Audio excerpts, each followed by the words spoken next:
Good evening, everybody. Welcome to Huntersville Council meeting number 4489. I'd like to start the meeting with an acknowledgement of country. I would like to show my respects and acknowledge the traditional custodians of the land, of elders past, present and emerging, on which this meeting takes place. We thank you, Lord, for the honour of being called by our fellow citizens to this office of honour and trust. Give us grace, diligently and honourably, free from private interest or prejudice, to discharge the duties entrusted to us, to the common good, and as in your sight, through Jesus Christ. Amen. Amen. Attendance, everybody is present. Apologies, there's none. Declarations of interest. Yes, Councillor Sanderson. Yes, Mr. Mayor, I'm very interested in 4.11 because my partner runs a business in Rowley parking lot on the right side and off of Thompson Street. I will locate the meeting at the time. Thank you. Are there any other declarations of interest for this evening's meeting? If not, confirmation of the minutes of meeting 4488, Councillor Miles and Councillor Coughlin, second. Is there any discussion? If not, I'll put the minutes. All those in favour? Against? Declare that unanimously. We now move on to notices of motions. 3.1. Councillor Miles, you brought forward a notice of motion. Yes, Mr. Mayor. I'll just read out the recommendation. The council moved to a monthly meeting schedule beginning on December 2020, in line with the recommendations outlined in the attached presentation granted for the July 2020 council briefing. 2, that monthly meeting dates be adopted for the remainder of the term ending September 2021. 3, that council conduct its meetings via Zoom for the remainder of the term ending September 2021, but in line with the attached remote meeting supplement 2020. And 4, the council meetings begin from 6 p.m. for the remainder of the term ending September 2021. And Councillor Collins, you're the seconder for that. Yep. Can I just add? No, you either seconded it or not. Yes, I am, but I'm just saying I can't understand. I can't hear. Oh, okay, sorry. The microphone is doing things. It's sounding very robotic. We'll just take a moment just to see if we can clarify that.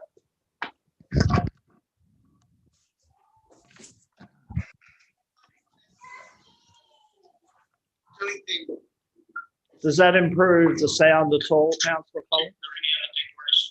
Well, you're fine, Mr. Mayor. It was Councillor Sanderson and Councillor Miles that I was struggling to hear. Maybe if they could. Yeah. You hear us now? That's better. Yeah, it's better. A bit better. It's just very it's very hard to I don't know. It's a strange sound. Yeah, I think we'll proceed. If you miss anything, please let me know. Yes. Order, Mr. Mayor. Yes, Councillor Sanderson. This you need to speak up. This motion offends the Local Government Act because the COVID provisions as currently legislated expire on the 25th of March next year. And under the rules of debate, the motion it's unlawful in respect of point 3. Councillor Collins, did you hear that? Meeting Councillor Castle. I got the gist. I think I didn't see it. I mean, of much importance, but I think I got the gist of it about the expiring times.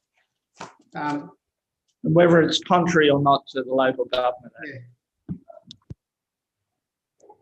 Yeah. Okay, we have a point of order. In relation to the motion, I've looked into to both the Local Government Act and to the COVID response, and I'd have to agree that the COVID response expires on the 25th of the 3rd, and it's not appropriate for the council to be passing a resolution that's contrary to both the Act and also the COVID pandemic instructions. Okay, so 25th, we can do that. Councillor Miles, if you think we'll just do it till the 25th, that should solve that issue. Would happy to amend it, but I'm going to advise.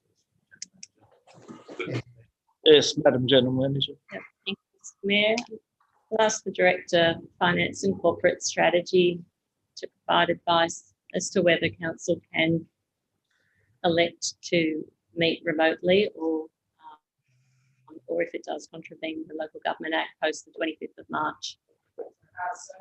There is a amendment to the local government regulation to deal with the COVID situation. Originally, it went to 19th of October. That's been extended to March, the 25th of March.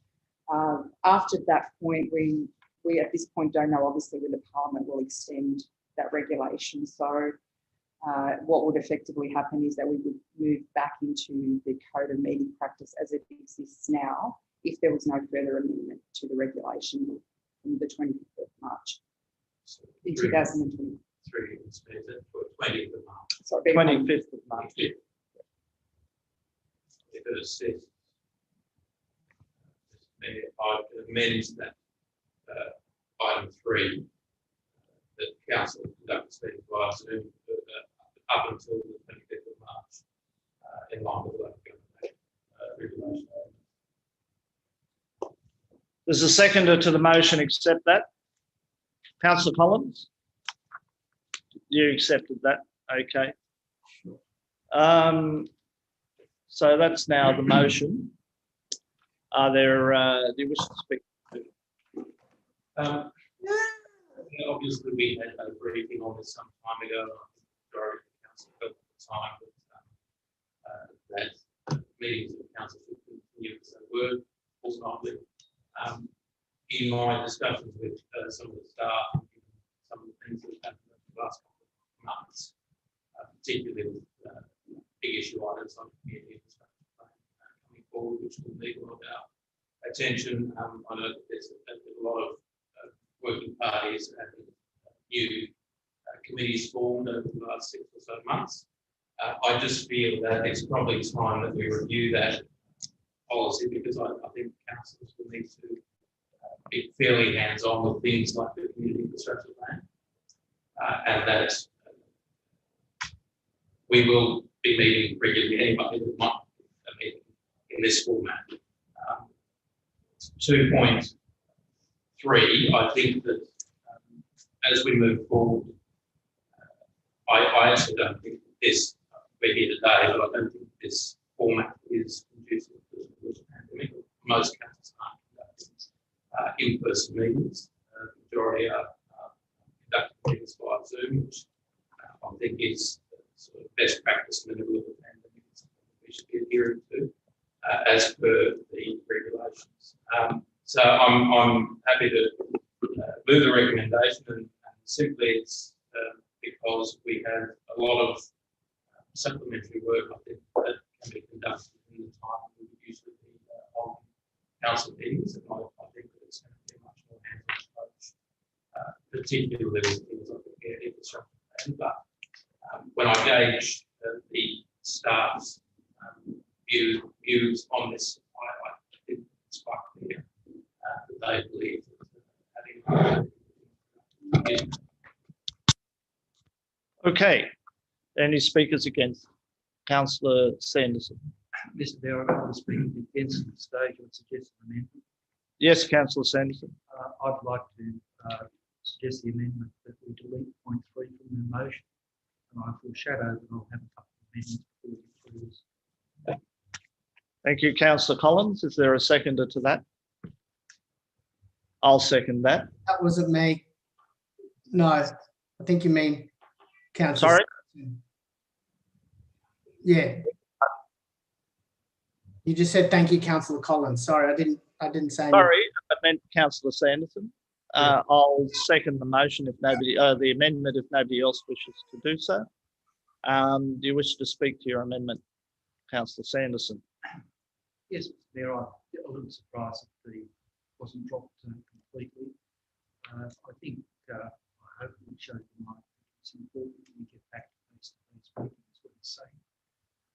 This is not a matter that we should be deciding ourselves. I think it's a public health issue, and we should be deciding whether, where and when we meet, and the format in which we meet, on the basis of public health advice. Mr. Mayor, I can't hear. I'm sorry.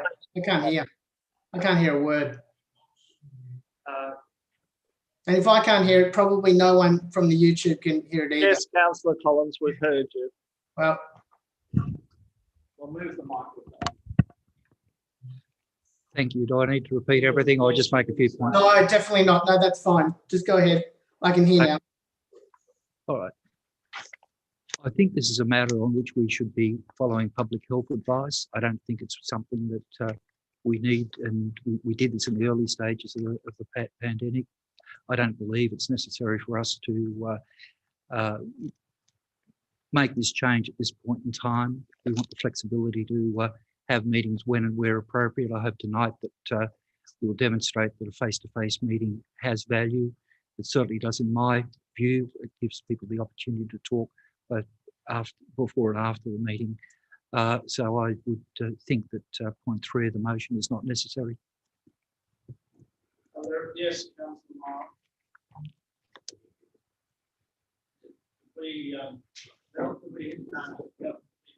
Somebody the microphone across. Sorry. In future, we'll have to accept the microphone. Just on the public health advice, and obviously there's a huge onus on the staff moving microphones around, as we've just witnessed. Trying to conduct meetings not in the chamber, because the chamber is obviously undergoing significant repair, but the infrastructure, people watching can't see, the infrastructure that's had to be set up for the meeting to be conducted today is significant. And if this has to be done every fortnight or every month, I just feel that it is a waste of council's resources to have to do this every month or every 2 weeks. Equally, when we talk about the public health advice, I'm not 1.5 meters away from Councillor Crassoy right now. We're very close. None of the councillors here are particularly far away from each other. The public health supplement that is part of our policy at the moment was put in place particularly to address problems exactly like this one. This is our first meeting that we've had that's been in person. I would hazard a guess that were any consultants to be brought into this meeting, were Councillor Collins to be present, that we would not be legal in this space. And the last thing we need as a council is not to be complying with the COVID rules ourselves, because I don't think that there's going to be 5 meters per person in the yarn, that's which is where we're meeting today. So when it comes to the public health advice, it's pretty clear that we are skirting pretty close to the line of not complying. And in terms of the staff time and resources that are allocated to having to set up the infrastructure that is here, it's just a waste of our resources, I think, because this will have to be done, be it monthly or be it fortnightly. And it's just another, the onus is put on the staff again to set this infrastructure up, which is we're looking at it, is significant. Any speakers for the motion, for the amendment? Councillor McLaughlin. I'm not speaking for the amendment just yet. So, Yes. Can we move the microphone over? Sorry. On current status of the town hall renovations and when we might expect those to be finished. Madam Gentleman. Through Mr. Mayor, At this point, we're looking at finishing the refurbishment towards the end of November, early December. And sorry, one more question, Mr. Mayor, to the General Manager. If we were to pass a motion tonight that moves us into a monthly meeting schedule, how many meetings then would we have, for sake of argument, via Zoom before the March 25 current deadline?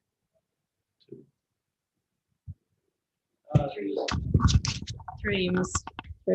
Mayor. I think it's around Three. yes. So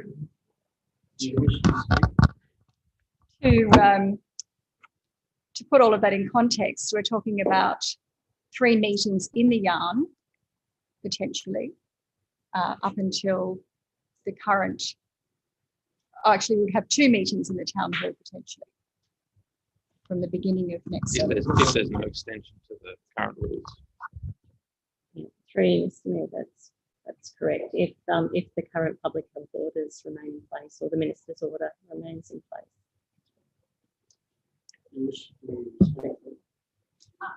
Not at this stage. Okay. Are there any speakers for the amendment? If not, I'll speak.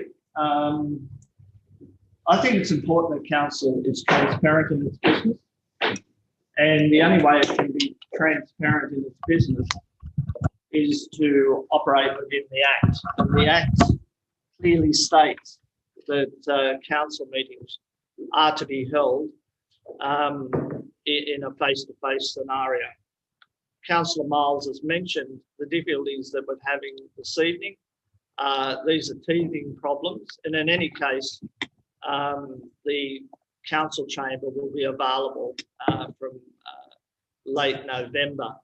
So the issue of setting up, I don't believe, is one of importance. The health order clearly states that councils can meet in person, but it must allow those that have an issue with COVID, either through exposure or not feeling well, to join the meeting via audio-visual processes. So in my view, that councillors, unless they have a COVID-related issue, should be available to attend council meetings in person. I think it's important that we do that. Councils and councillors and staff have met person to person on briefings. We spent 4 hours the other day at a briefing, all in the same room together and all working in the way we should as a group of representatives for our community to make sure that we do interact on a face-to-face basis. I think it's very important that we do that. So in my mind, I think it's essential that we continue face-to-face meetings where appropriate and where within the arrangements that are allowed under the orders. So I support the motion on that basis that we need to be lawful, we need to make sure that we're transparent and that we provide the community with the interchange that comes from a face-to-face meeting. And I think it's appropriate that particularly when we've got our new council chamber, that we make use of it. A lot of money is being spent on that, and to spend the next nine months Zooming while the new council chamber is sitting idle, I think it's not a good use of our time, or a good use of our resources. Anybody wishes to speak against the amendment? Yeah. Collins? Can I just confirm what the amendment is? Is it just to get rid of 3? So I couldn't really. Yes. Madam General Manager, you confirm. We can 3, Mr. Mayor. We'll bring up the Yes. Thank you. amendment on the screen. We will take the meeting a little bit slower tonight because Mel is doing the minutes, so we'll make sure that we've got clarity in that temporary role that she's filling tonight.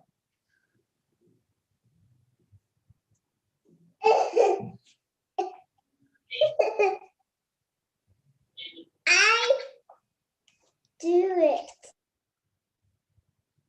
We will take the meeting a bit slower tonight because it's so make sure that we've got clarity in that temporary roles.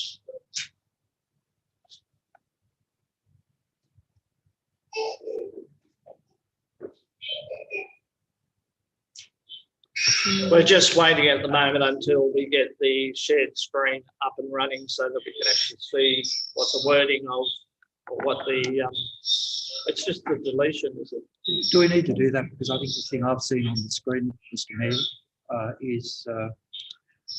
has more than is necessary. It's simply the deletion of point 3. Okay, so the amendment is deletion of point 3. So does that help, Councillor Collins? Yes. Yeah, that's fine. So other than that, if the motions, if I'm only speaking to the, yeah, then I'll speak to that, against that, sorry. Look, I just think in this, in the environment we're in, I don't see the value in going back and forth, in and out of, in and out of sort of coming in and, can you just excuse me for 1 second, please? Sorry. Councillor Collins has left the meeting. Councillor Collins rejoins the meeting. Beg your pardon. Sorry, I've just got another 15 minutes by myself here, so I'm doing the best I can. Look, we can't be going in and out of these meetings, and I just find that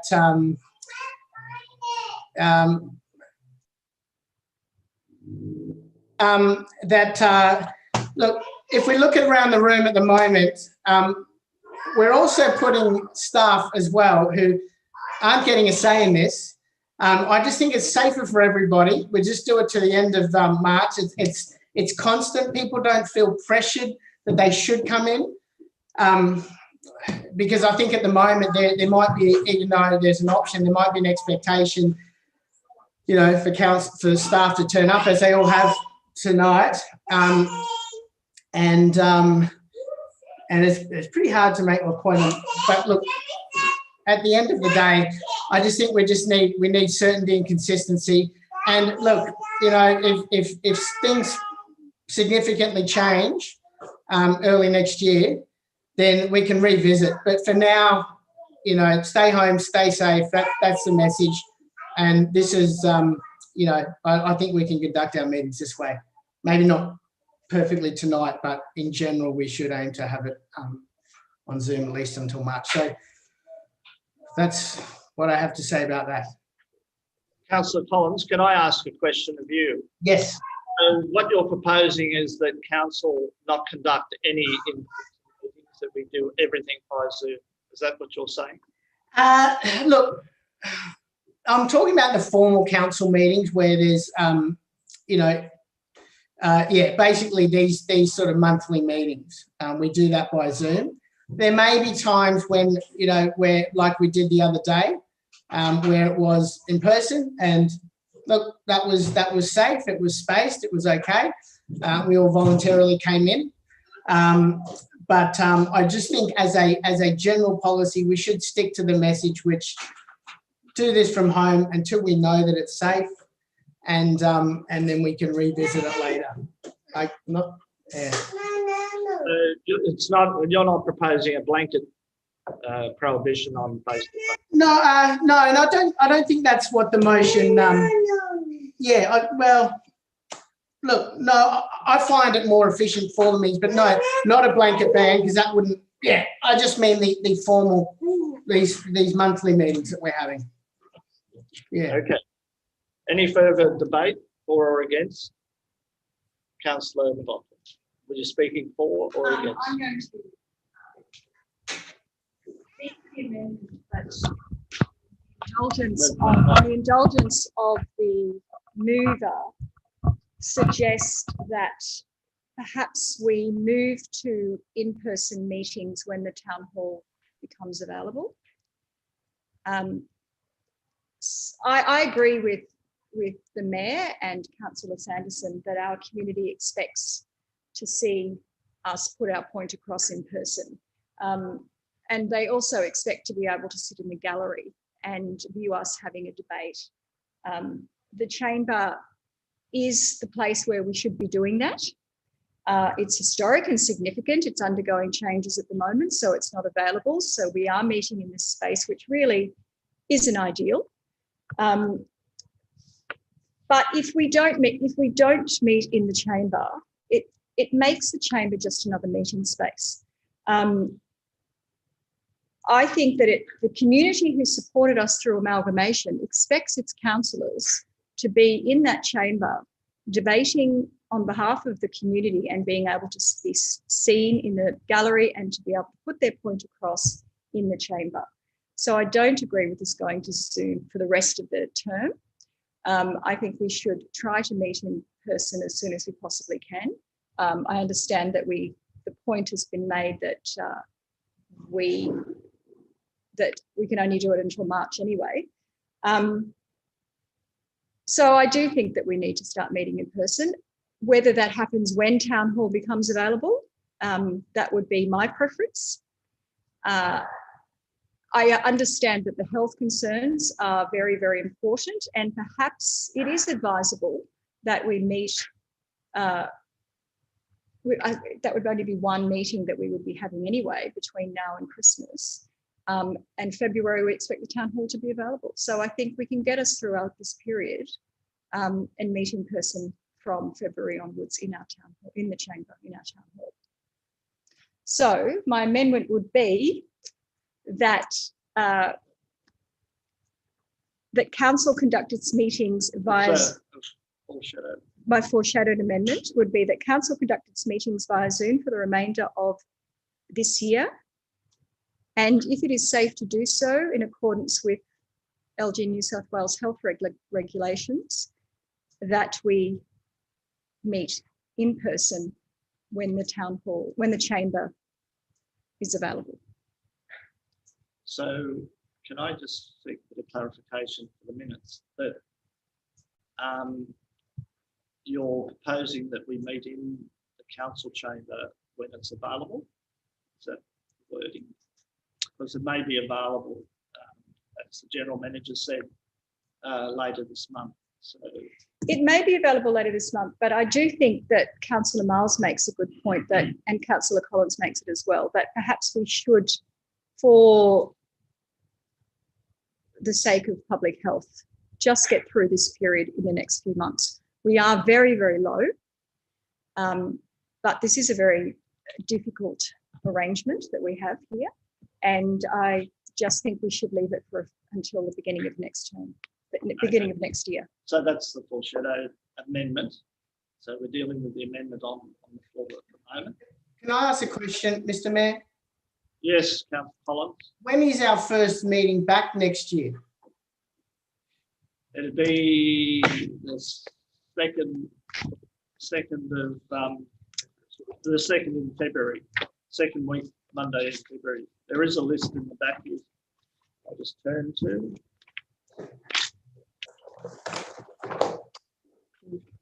So, General Manager. Mr. Mayor. With the current meeting cycle, it would be Monday, the 8th of February. If it was a monthly cycle, depending on the cycle that Council resolved, if it was the 3rd Monday, it would be the 15th, or the 4th would be the 22nd. So it'll be in February sometime. We're still to resolve where we go with meetings in terms of its frequency. We're only dealing with the deletion of part 3 of the motion at the moment. Any further speakers for or against the amendment? If not, write a reply, Councillor Sanderson. Thank you, Mr. Mayor. I don't think much reply is required. There are not a number of large number of meetings involved. I support your views that on the importance of meeting publicly, particularly when we get back to the chamber. I will continue to support this amendment, and if it fails, I will support Councillor McLaughlin's amendment. Okay, that closes debate in relation to the amendment. No, Councillor Miles, we've now completed our discussion. No, we've now completed the debate on this amendment. Yeah, well, the debating rules are that once the person has right of reply, we don't enter into any further questioning, debate or clarification. If a motion or amendments. It's the same procedure. So I'll now put the motion. All those in favour of the amendment, sorry, all those in favour of the amendment? Against? Lost. There's a foreshadowed amendment that we have from Councillor McLaughlin. Do you move that? Yes, I will formally move it. I don't think the second.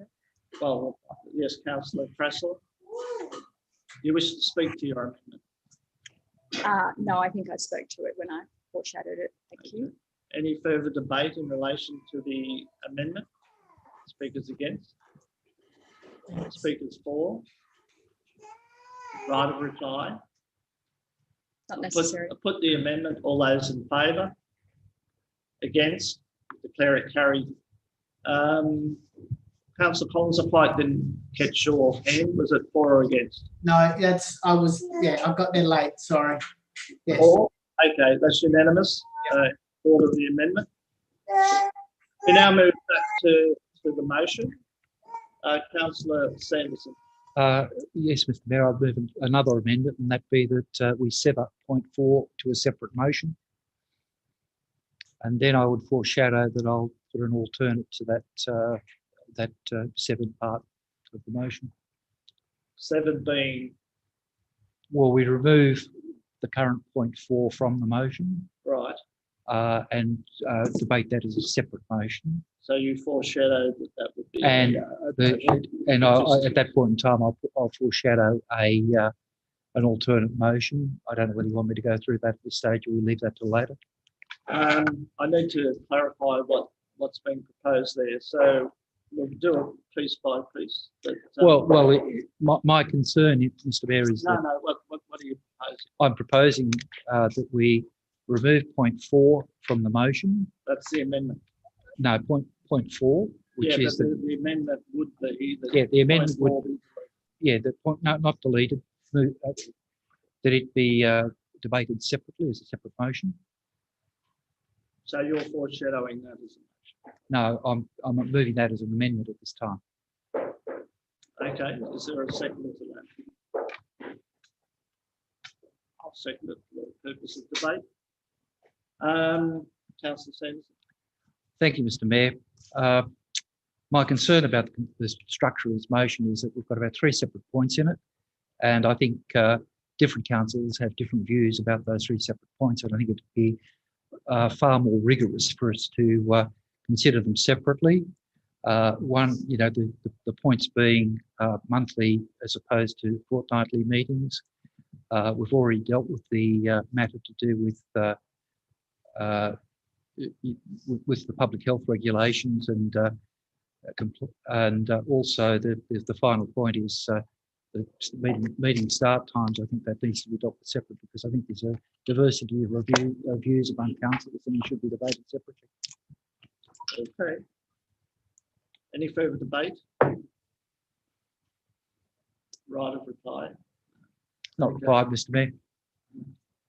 I'll put the amendment. All those in favour? Against? Declare it lost. We now move to the substantive motion as amended. Councillor Sanderson. Councillor Sam. Oh, sorry, Mr. Mayor. I'll put the alternate that I had proposed, and that instead of foreshadowing it as a separate motion, I will shadow it as an amendment to the original motion.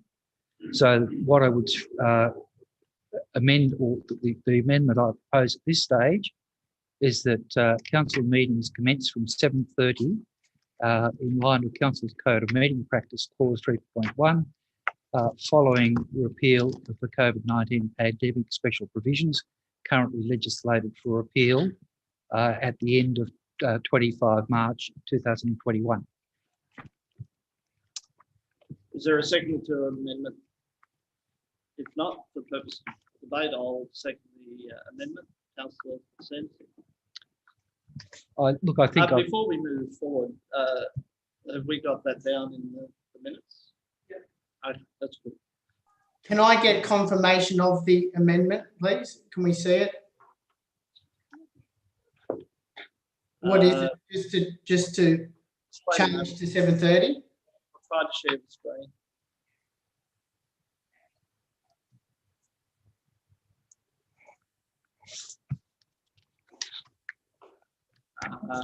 It's up on my screen. Is that? Yeah. Councillor Collins? Yeah, that's not foreshadowed though, is it?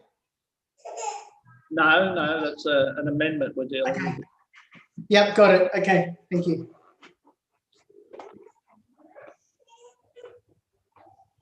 Right. Do you wish to speak to your motion, Councillor? Thank you, Mr. Mayor. It has long been the tradition at Huddersfield Council that our meetings commence in the chamber at 7:30. Huddersfield is by and large a community of people who work professionally.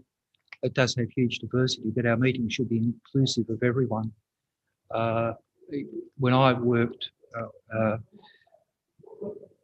in different jobs, I always was at work until about 6 o'clock, and I'm sure many of our residents are in that position.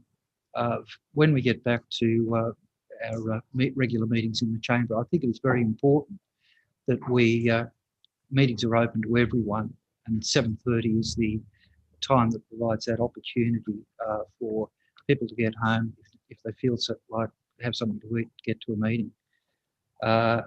And personally, I find 7:30 meetings just give you a bit more time for preparation. So I think it's important that we do revert to our the code of meeting practice as it stands at the present time as soon as possible. Is there a speaker against the amendment? Yes, Councillor Preston. Just have a question. Yes. Through you, Mr. Mayor. And actually probably Councillor Sanderson is the best person to answer it, but would that, if we proceed with the 6 o'clock time, will that require a review of our code of meeting practice as well? Like, is that going to be a whole other to do that? Because our code of meeting practice says 7:30. Yes, it does. Through Thank you. Through you, Mr. Mayor, to the Director of Finance and Corporate Strategy. Could you explain any changes, the process we need to go through? We may need to move the speaker across.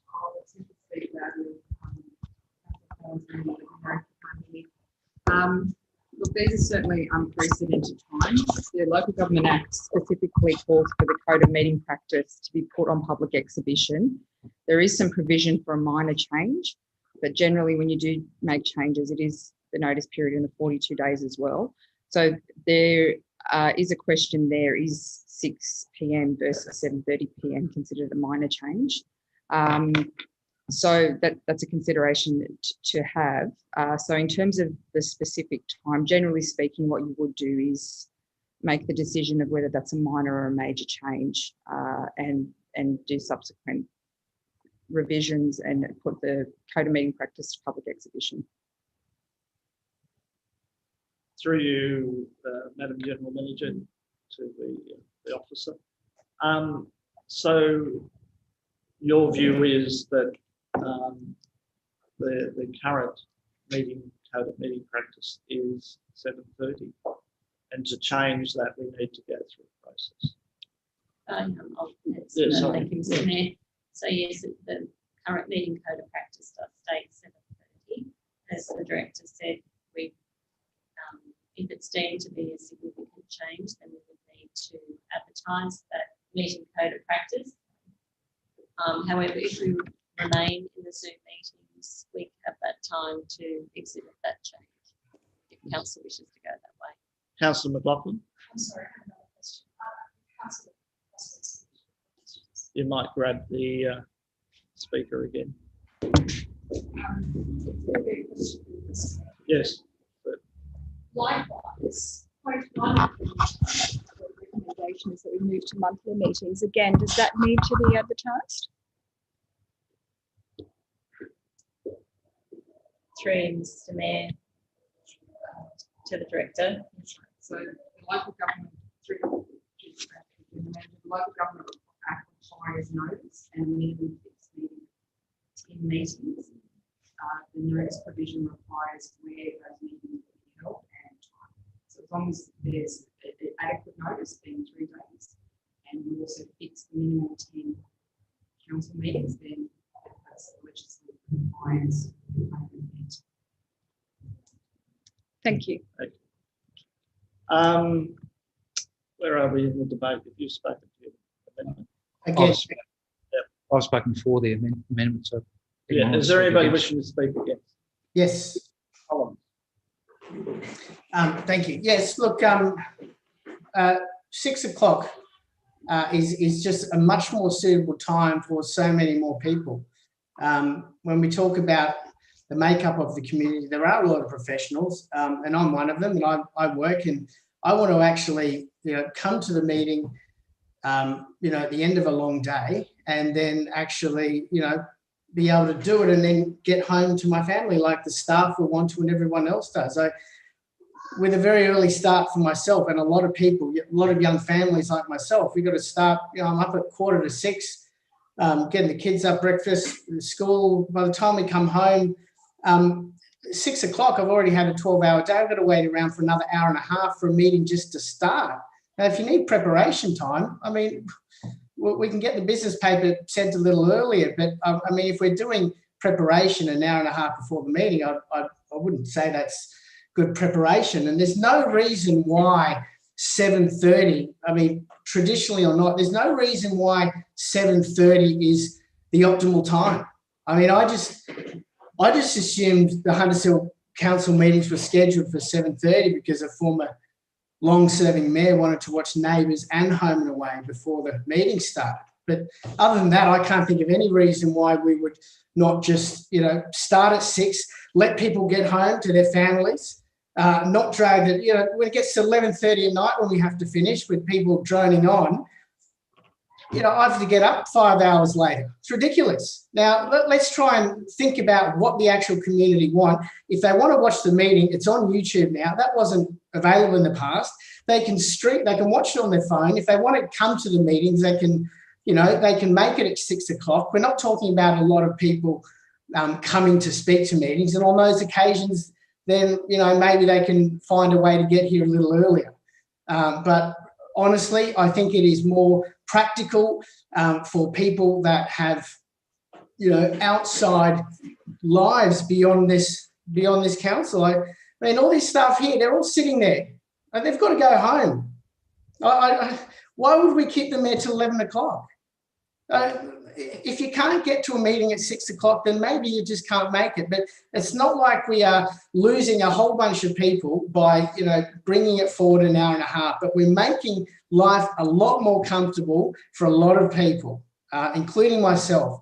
And I'd say if the meeting was 7:30, I wouldn't be able to come tonight. And I would like to see council, times and opportunities be more family friendly, because it might encourage a more diverse group of people to run next year. And I think we do need the complexion of this council to better reflect the complexion of our community. So I think bring it forward. And if we hear something otherwise or any other reason why we can't, then we can revisit. But this is working well, and I haven't had a single complaint. Speakers for the amendment. Councillor Cresswell. Again, my apologies, Mr. Mayor, for asking another question, because I just want to clarify. If we agree to point 2, which is the monthly meeting dates be adopted, it will need, I gather, to be advertised anyway. Is that correct? Through you, Mr. Mayor. Sorry, just say that.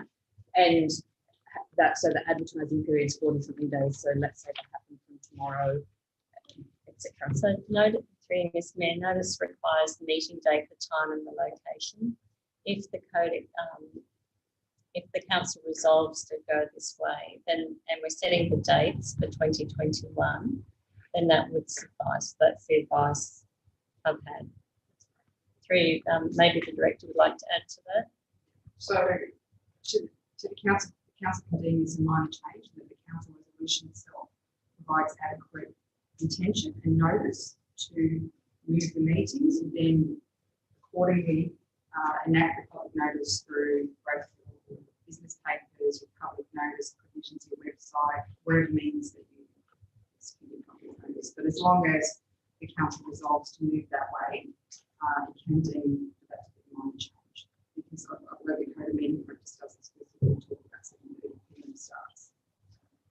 But the question was also about monthly change to a monthly meeting. That would that also need to be advertised? General Manager. Through Mr. Mayor to the director. That's right. So you still need to inform the community of when you will hold the meetings and give them adequate notice of when you'll hold the meetings. So the Act requires the minimum 10 meetings. You could elect to do more, but 10 is the minimum. And through that notice provision, you then have to the time, place, and start date. Councillor Miles.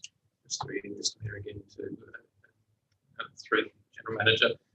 So what I'm hearing is essentially we won't need to change if we deem this a minor change. We do not need to amend the Code of Meeting Practice because it doesn't specifically mention 7:30, and because we would meet our minimum requirements of 10 meetings plus the advertising requirements under the Act, we wouldn't have to amend the Code of Meeting Practice for that element either. Council, just one minor qualification today comes back to the 42-day notice. So in other words, if the council resolved to move the meeting dates at this point and it deemed that it would be a minor amendment, then what you do is subsequently is you update the Code of Meeting Practice to the council resolution, you match the council resolution. If it felt it wasn't minor, then you would make the decision to do the 42-day resolution.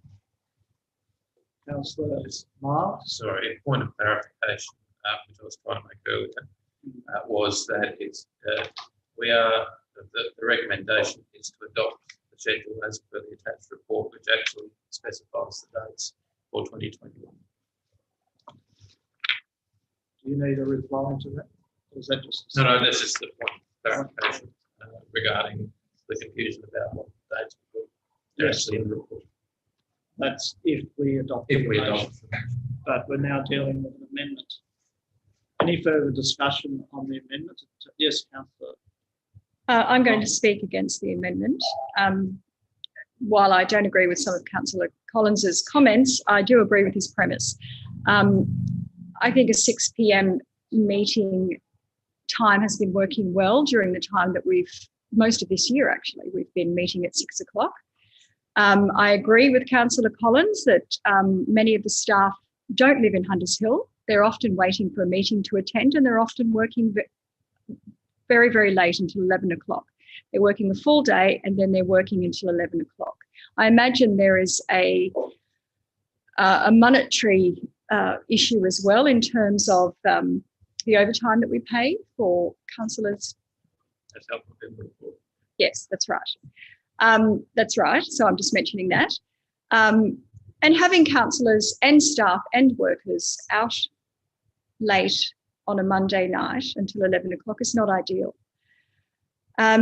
All our committees meet at 6 o'clock, our working parties, CAP, and there seems to be no barrier to the participants and the community being involved in those meetings. So I think that it is a reasonable time, given that we have moved ahead in the way that we work. We don't necessarily need to go home and have our bread and cheese after a hard day's work. We can continue on and then go home earlier and have our dinner later if we need to. So I think it works with modern day, and I think it works with working families, and I think it works with particularly with our staff and our councillors. Is there any further discussion? Before I write a reply, I'll just put my view on the table and the reason why, the way I will vote. I believe that to get the best out of council, we need to have the biggest opportunity for people to participate as councillors. And it's important that people that do have employment have a sufficient amount of time to get back from work to attend a meeting. A lot of people work to 5 or 6 o'clock at night.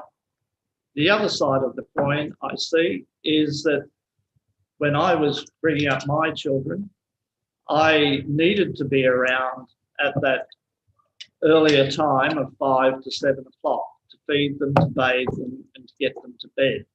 And it would be more appropriate for a working person, for a family, to have that person at home during that period, and then they could feel free to leave at 7:30 once the children are settled.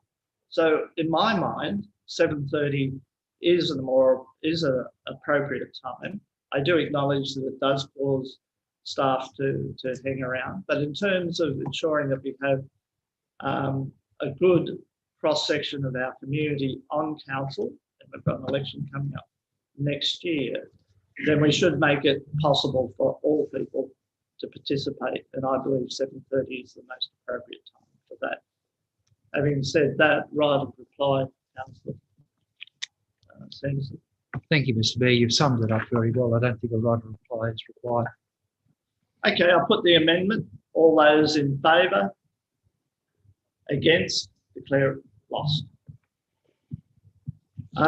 We now move to the now amended motion from the previous amendment. So, Could we have that on the screen, please? as it is, yep, okay. Can we please get up on shared screen the current motion as it now stands? Just take a moment. Retrieve that.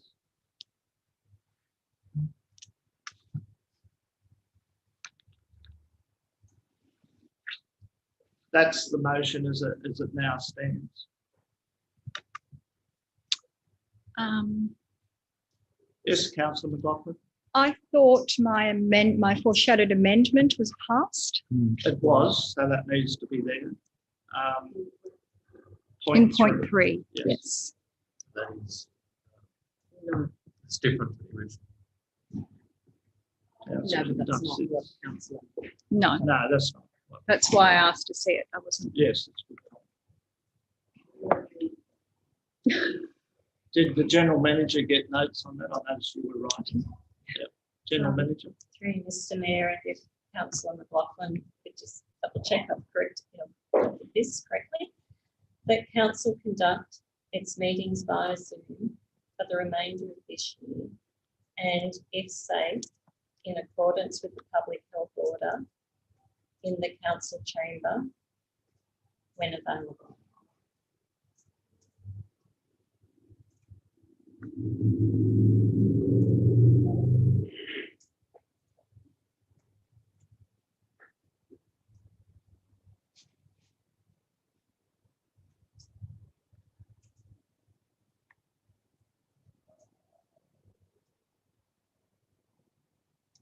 Is that correct, Councillor McLaughlin?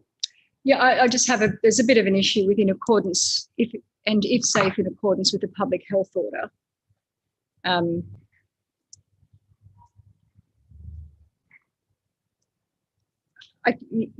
think we need to be led.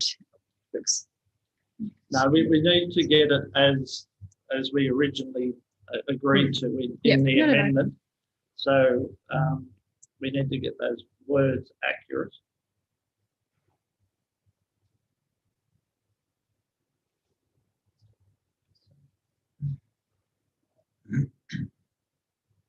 I'm just sorting this out, so just bear with us for a moment.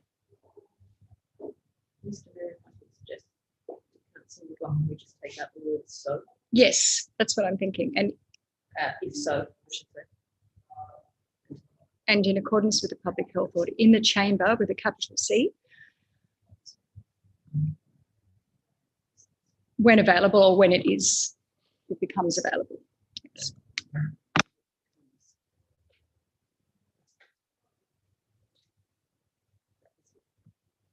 Okay. So that's the motion as it now stands.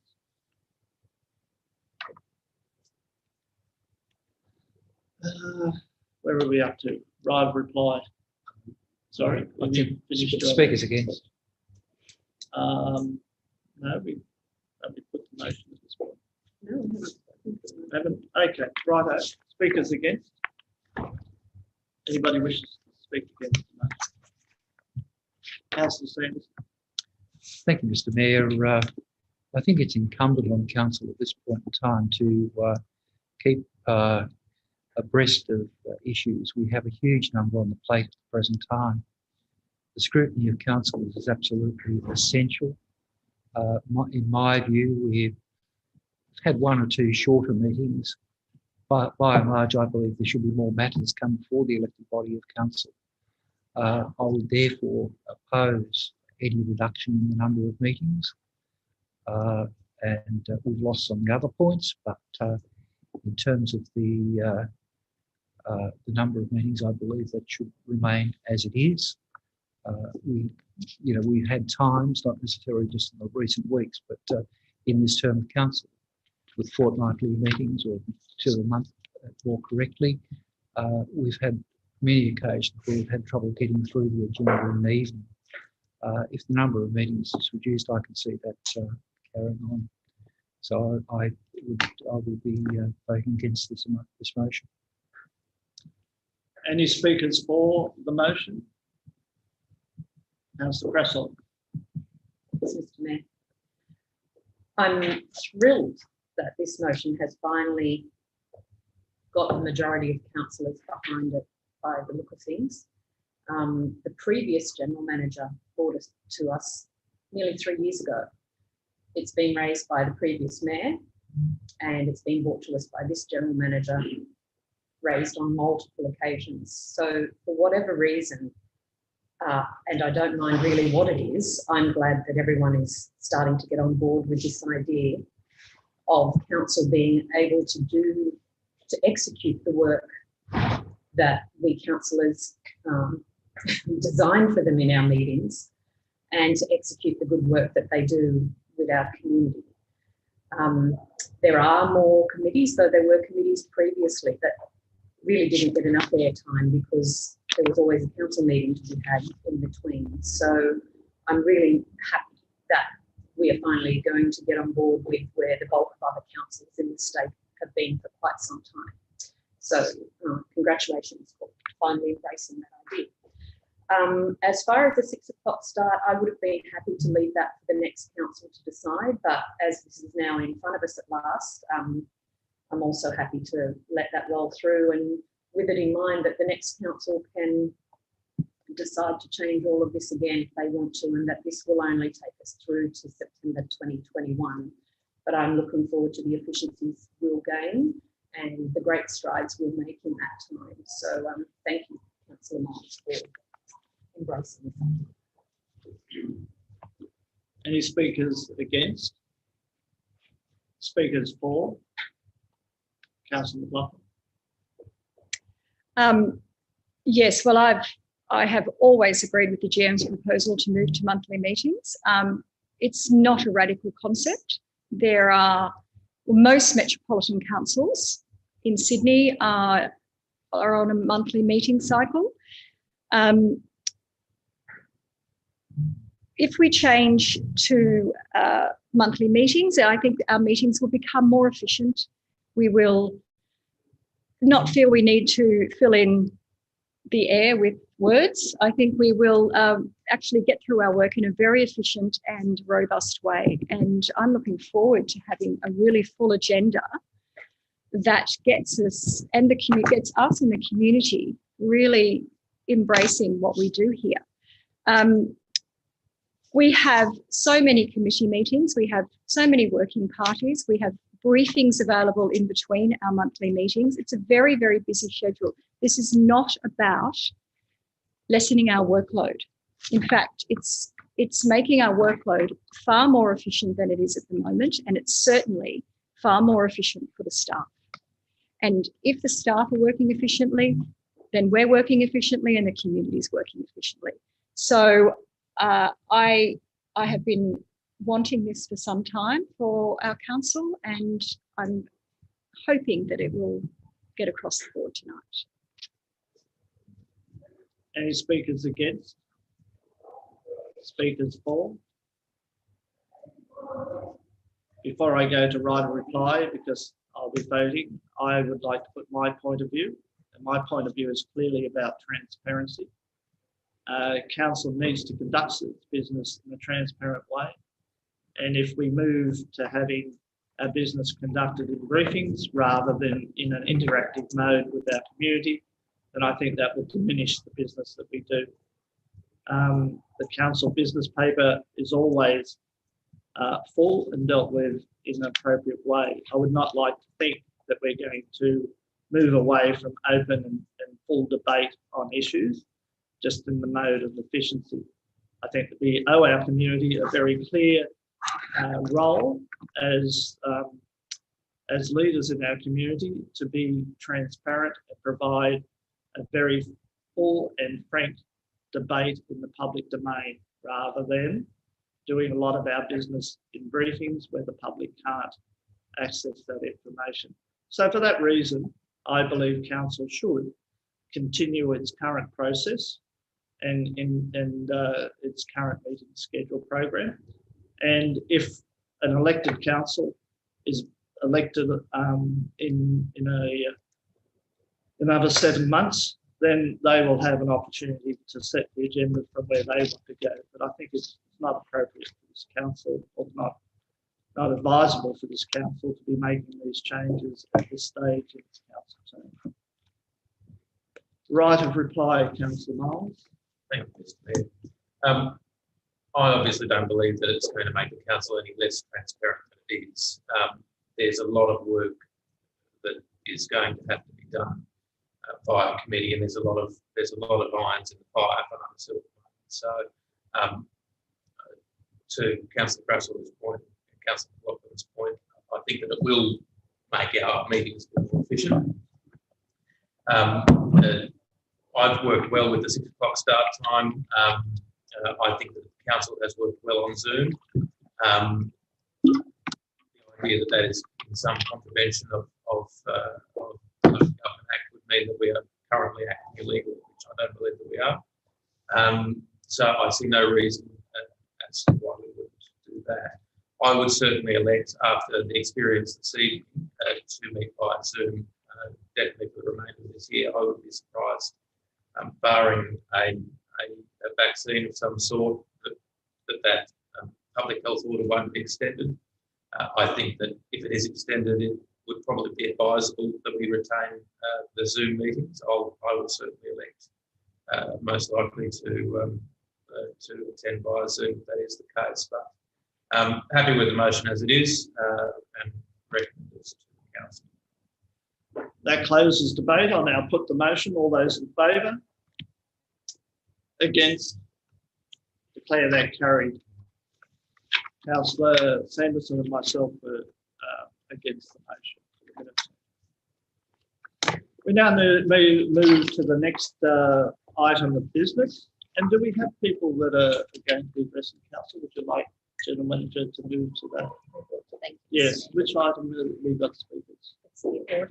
The auditor's report, which is 4.1. Oh, okay. So we're referring to 4.1. Can we bring forward the people in relation to this matter? Will they be given access to the Zoom people? Good evening. Oh. Yes, Councillor Miles. Councillor Collins. I was just moving it. Yes, we need to do that. So thank you. Councillor Collins has moved that. No, it's the next on the business paper, so we don't need to move anything. Thank you, Councillor Collins. We have an opportunity for the auditor, I think, to address council. Is that correct, Mr. Malone? Yeah, thank you. Yes. Okay. Well, could you please present what you wish to do to council? Yeah, thank you, Mr. Mayor. Good evening, everyone, and thanks for the opportunity to talk to the council meeting. I guess the purpose of this evening was just to give council an update on the audit process for the year ended 30 June 2020, which is now, I guess, in the final stages. So I just wanted to thank Lisa, Maria, May, and all the team through their help through the audit process. It's all gone well, and I guess in a position to, through the audit office, issue an unqualified audit opinion for year ended 30 June 2020 for, I guess, the general purpose financial statements and the special schedule. I guess in terms of some of the key areas of focus this year, at a high level, council has, I guess, revalued a number of asset classes, including roads, other structures, footpaths, stormwater drainage, buildings, and curb and guttering. I guess that valuation process has been undertaken appropriately, and I guess there's an increase of $13.5 million with respect to that revaluation process. In terms of, I guess, for council's awareness, new accounting standards this year for revenue and leases. I won't bore you with the detail, but council has appropriately reflected the impacts of those new accounting standards, and there was a fair bit of work, particularly around the new revenue standard and determining, I guess, how some of the revenue that council recorded was treated. Council engaged with us, and management engaged with us early in that process, particularly around the treatment of the bus shelter contract revenue, which I guess has been $1 million recorded in the current year. And then I guess, yeah, otherwise we're happy that those standards have been appropriately applied. I guess overall, in terms of internal control assessment and the testing that we performed, no major deficiencies or anything else to bring to council's attention. There is I guess, a final management letter that will be tabled with the audit committee, but there's only a couple of low risk items that will be reported through to the committee. I guess in terms of the report on the conduct of the audit, which is the other document that will be tabled, I guess, when the final financial statements are adopted by council and signed off. I guess that highlights a number of ratios that council are required to meet, I guess, under the Office of Local Government Guidelines, and that are also disclosed in the financial statements. There's 6 of those ratios. I guess pleasingly, council's met all 6 of them in the current year, which I guess is an improvement again on last year.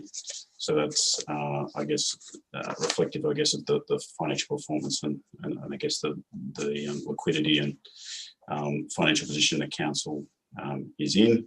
The overall operating result for the year was a $1.2 million profit, which was, I guess, a slight increase on the prior year of $0.9 million in terms of the operating result in the 2019 financial year. So I guess, as I said, in a position to, through the audit office, to issue an unqualified audit report. We've had good cooperation and assistance through the process. Obviously tabled the reports and things and reviewed the financial statements in the detail ourselves, obviously, and then through the audit office, and also tabled at the audit committee also a week or 2 back. So I guess they're probably the main things I wanted to table, Mr. Mayor, and happy to take, I guess, any questions or comments on the process or any questions on the financial statements or our reports.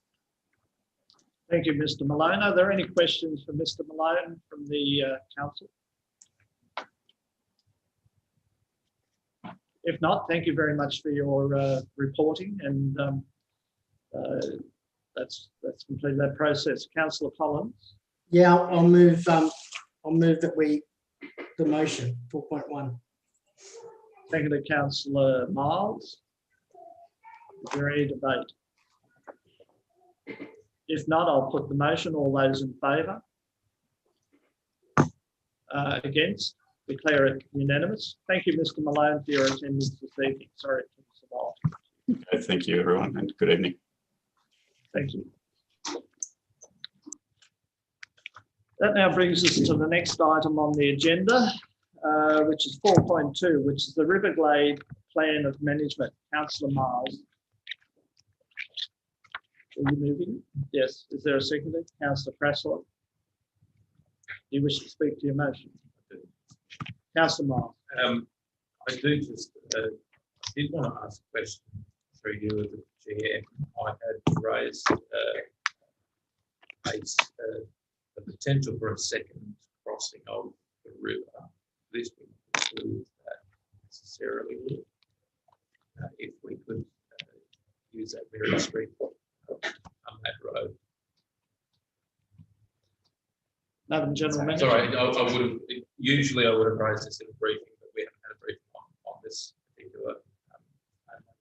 So, Madam General Manager. So through you, Mr. Mayor, I'll ask our parks planner to comment. The question is, if there was an opportunity in the future to create a walkway or a bridge from the other side of the road onto the Glade, would that be precluded from because of this payment?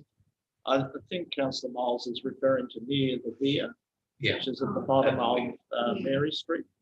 So, no, I don't think it would be precluded.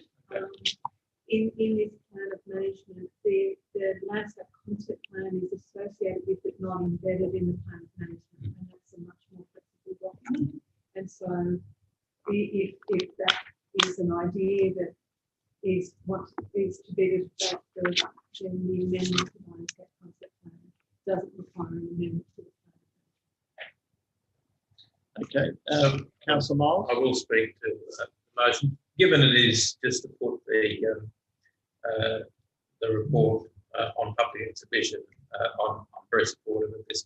I do think the plan does need a bit more input here and there, which obviously we'll get from the community. But I do recall in 2012, when we did the last iteration of this plan, there was concern, particularly from a lot of the adjoining residents, about the planting of trees blocking views. Some of the revegetation has destroyed the view lines from the Priory down to Darby Creek, which I think is a shame. There was a plan in 2012 to plant trees along the waterside, which I think got knocked on the head by Councillor Shield at the time. Tree planting on that reserve, given its significant view lines, I think would be is something that we need to be very careful of. Listed in this document is a discussion about shade trees. I'd like to see where those shade trees are being proposed to be positioned, because during the plantings, I know that we have raised the ire of many of the residents down there who planted out their entire view line. And one of the special things about River Glade Reserve is that vista down to the water from the Priory, which has been lost as a result of tree plantings. We've also made mention in this report, and I know the Mayor has a very similar view to me on this, about the protection of the Flying Fox camp, which I think, given the discussions we've had at Council about potentially trying to move that camp along, enshrining that in this document is perhaps not sending the right message. So I think that we do need to, during this consultation process, keep all those things in mind. I'd particularly like to see use of the weir and the unmade road on Mary Street. I think we can potentially work with the Maris fathers to try and get some access to their property, which would make a more amenable walking track, and the second crossing across the creek. It's a brilliant space. It's one I use quite often. It's a great running track. It's very central to most people in Huddersfield, so it's very much about getting it right. And I do know that mistakes were made in previous iterations of the plan, and particularly I think we need to be very conscious of planting out people's view lines and potentially destroying heritage view lines, which we have already done in the regeneration of bushland right in front of the Priory with their view line down to the reserve and to Darby Creek. So happy for it to go on to public consultation, but I think we just need to be very careful of some of the issues that are in the document. Thank you, Councillor Miles. Are there any speakers against the motion? Any speakers for the motion? Councillor Cresswell. Thanks, Mr. Mayor. I'm one of the councillors who sat on the working group for this plan of management. And thank you to the consultants and the council staff who've worked so hard to work with the community and communicate to this point and bring the document to the point that it's at. Unfortunately, the working party didn't get to peruse this document that's about to go on public exhibition until Friday, and they have already offered some feedback on it and on the attached landscape planning. Likewise, the councillors didn't have a briefing on the document and would possibly have liked to have input to it. But I think it's important that it goes on public exhibition now, because if we defer to get those things right, then we'll end up heading into Christmas and the perception that perhaps the consultation could get lost. So I would just ask respectfully in my comments here that perhaps through you, Mr. Mayor, to the General Manager, that the working party do get one more opportunity to offer their feedback on this final document. They've already raised some points in email form, and just out of respect to them for how much effort they've put in so far, I know that it can come in the public consultation, but I just think out of respect for the effort and time that they've put aside, I think it would be really valuable to honour that with one more opportunity for them to come together and be happy with it. Though I think they will be, and I'm looking forward to the community feedback coming into it. I've picked up a few typos and grammatical errors, but I'm sure they'll be picked up before the final goes out. Thank you. Are there any further speakers in relation to this matter? Councillor Sanderson. Thank you, Mr. Mayor. I was a member of the working party, and this was a very harmonious group that got a great job done. There are still a few things that need to be rectified. When reading through the document this time, picked up more mistakes myself. I endorse Councillor Craswell's view that it is absolutely essential that the working party has another opportunity so that we can gather in all the work that they've done and the views that they've formed from that work. They have to be integrated into this document, and I might have approached this slightly different, suggesting that we should have deferred until such time as those items were rectified, and it was rather disappointing to attend the last of the working group's meetings when I had the advantage as a councillor of having a copy in the business paper, whereas other members of that committee did not have a copy of the draft that's going out for exhibition. I think that reinforces the view that the working party must have another opportunity to review the document, and I think the council needs to be very clear that those views are all taken into the document before it's finally adopted. Thank you, Mr. Mayor. Any further speakers in relation to this matter? If not, right of reply? No. Thank you. I now put the motion. All those in favour? Against? Declare that carried unanimously. We now move to item 4.3, which is the community grant scheme. On page 210. Sorry. Oh yes, sorry. We have a speaker, or more correctly, we have a submission which will be read out on behalf of Dr. Alistair Sharp. I oppose the proposed changes to the community grants program for the simple reason that no reason has been given for the proposed changes. Within the budget of 13,500, unchanged from last year, the proposal would allow grants up to 5,000, allowing the possibility of only 3 grants. Last year, with a maximum of $800, council would have helped at least 16 projects. Why is no argument given for the change? that last year council received only 3 worthy applications, or is the change simply to lower the workload of council staff? Without a powerful argument, the change should not proceed. As an aside, I also suggest that the timeline, 5 weeks from tomorrow, to publicise and assess and prepare the report is too short to be equitable and should not be extended. Thank you. Councillor Miles. Is there a seconder to Councillor Miles' motion? Councillor Collins, do you wish to speak to your motion? Yes, Mr. Mayor. I tend to think in better times we should be creating a larger pool of grants funding. It's not something Huddersfield's done traditionally very well. $800 per applicant is not a lot of money for community grants funding. Our adjoining councils are far more generous to a lot of their community groups than we are able to be.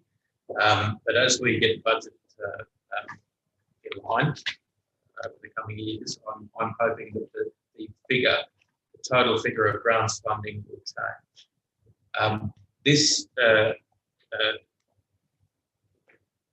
community development grants program just allows us to have a larger single funding if it is decided by council that is what we want to do. So I have no problem with community groups making applications up to that threshold. That doesn't mean that we need to grant grants up to that threshold, but again, it is the case in Huddersfield that we are not the most generous of councils for a litany of reasons, but we're not the most generous grants contributors, and I think that in the future I'd like that to change. A lot of the community groups could use money to the tune of what's detailed in the report. I can think, and I'm sure the other councillors can think of many examples of that. I would be a proponent of upping the total amount of grant funding, but I think that's something for the future. But I certainly support what's recommended in the report. Are there any speakers against the motion? Councillor Sanderson. Mr. Mayor, I don't propose to speak against it at this point in time, but I'd like to suggest an amendment if I could. Yes. I would suggest the deletion of point 2 and it be substituted that council not amend the annual community development grants program, except to increase the maximum grant application from $800 to $1,500 per application. That has been provided in text. I hope it'll be able to be put on the screen. Is there a seconder to the amendment?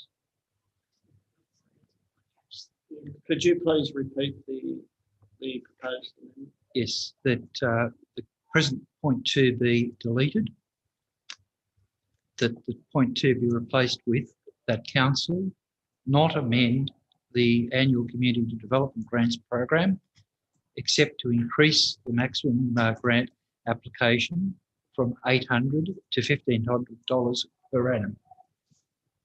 Is there a seconder to the amendment? Councillor Krassel.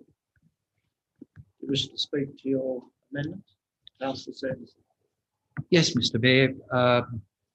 My great concern about this is that, as Dr. Sharp in the materials provided has alluded to, that we could see as little as 3 applications for the available funds. Traditionally, this fund has provided small amounts to a lot of community groups, and I believe an increase to 1,500 at this stage is probably reasonable. 800 is probably a little bit small, but even that increase is going to reduce the number potentially that might benefit from the scheme. I agree with Councillor Miles that it wouldn't be appropriate at this stage to increase the amount that we make available, but it would be appropriate to do some small alteration to the allocation. The other thing that concerns me about the amendments is traditionally that councillors have been involved in the process by which the money is or the applications are reviewed, and I think that should continue to be the case. One of the points in the proposed or in the recommendation is that that councillors effectively be removed from that process, only getting a say in the final approval. I mean, that to me seems to put some distance between councillors, the elected representatives of the people of Hunters Hill, and you know, having the ability to be able to allocate these funds fairly. I mean, if it's buried in a report to councillors, there's a good chance that a lot of the important detail will be missed. And it is very important that all of our groups have the opportunity to put applications in, have those applications understood. Councillors have as much knowledge as possible about those applications, so that when the decisions are made, we can be confident that that the allocation of those funds is appropriate. Thank you, Mr. Mayor. Is there any? Is there a speaker against? Yes, Councillor Miles. Just to say, I mean, the raising of the threshold to 5 doesn't mean that we need to stop at $5,000. It just gives people the ability to write an application up to that amount. Yes, it would have to be a significant piece of infrastructure or whatever it is for us to allocate that sort of money, but we're not forced to allocate money. The removal of councillors from the process is something that I would have thought was entirely appropriate. Councillors doling out money to community groups based on their involvement in those community groups is something that's discussed quite widely in the media at the moment. I again think that we need to be a bit more generous with this scheme, but I don't have any problem with there being a little distance between the decision-making process of where funds are allocated to and councillors. Equally, the staff have obviously put a lot of time, Beck and her team, into drafting this policy in a way that will allow a lot of people to apply and for there to be scrutiny of those applications. I have to say, I don't think that it's going to discourage any community groups from writing an application. In fact, the prohibitive nature of the application has always been how smaller amount of money is actually provided by council at the 800 threshold. And for a lot of community groups, it is simply not worth their while to go through the process of making those applications because it is not a lot of money. So I'd say I'm very happy for it to be taken out of councillors' hands in terms of decision-making of where funds are allocated. And I also think that raising the threshold doesn't mean we need to spend more money. It purely means that we give community groups the opportunity to make applications, and if council deems that to be a worthwhile cause, then we can allocate the $5,000 to. I have no problem with anything in terms of what staff have written into this change to the community grants proposals. Any speakers for the motion, the amendment? Right of reply, Councillor Sanderson. Thank you, Mr. Mayor. Oh, wait a sec. Councillor Collins. Can I speak against? Yes, you may. Yeah, just to reiterate, I think if the pool's only $13,500, I don't expect there's going to be any more than one $5,000 grant, and that doesn't necessarily mean that that's what's going to be the standard. I was wanting to lift the ceiling off this amount. I think it was last year or the year before, so we could help fund Bedlam at the Bay, who needed $5,000 to keep that event alive, and unfortunately they couldn't come across the money. All this does, and I would expect an application of great merit that could potentially get $5,000. I don't imagine that there would be more than one, and I would be surprised if there was one anyway. So what this does is give more flexibility. We usually, my recollection is they're usually undersubscribed, and we can't actually, of the $800, there's not enough people asking for them, and we've had money left over, but we haven't been able to, in the past, to change the mix. So, and as far as councillors, administering this at the bottom level, I don't think that's appropriate. I think it will ultimately get all the decision-making material when the grants come to council, and we can deliberate on that in open council. I think the idea of councillors getting together and deciding who to give money to is flying pretty close to the sun.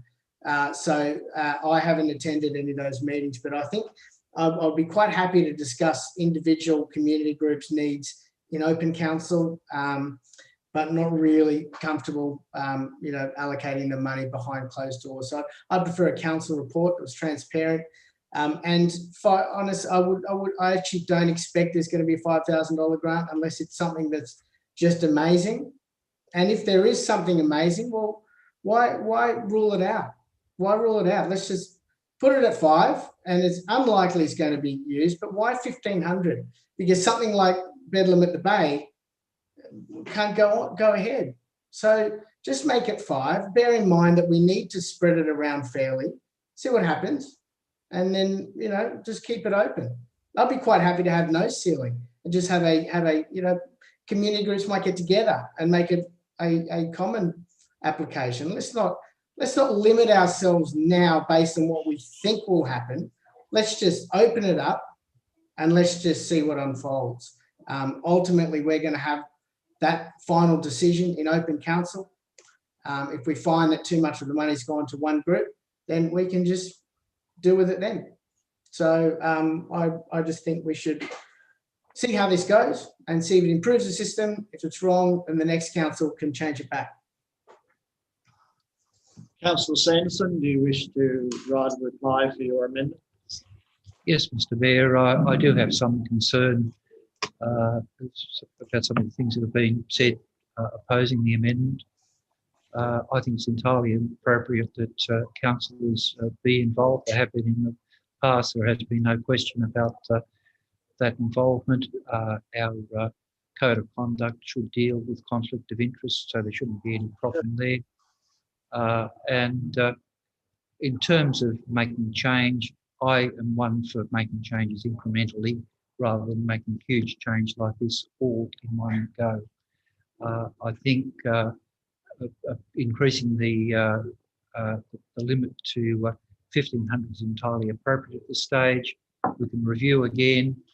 I guess it'll be the next council that has the opportunity to make further change if it seems appropriate at that time. But again, I believe councillors should be involved in this process just to get a better overview of the merit of the applications. I hesitate at any process that will put, any kind of barrier in the way of information about applications between applicants and council members. And I think the smaller votes is entirely appropriate given the number of groups that we have assisted over many, many years. Thank you, Mr. Mayor. That now closes debate on the amendment. I now put the amendment. All those in favour? Against? Declare it carried. Councillor Collins and Councillor Miles were against that amendment, for the record. So we have a mover of the motion and a seconder, as it's now amended.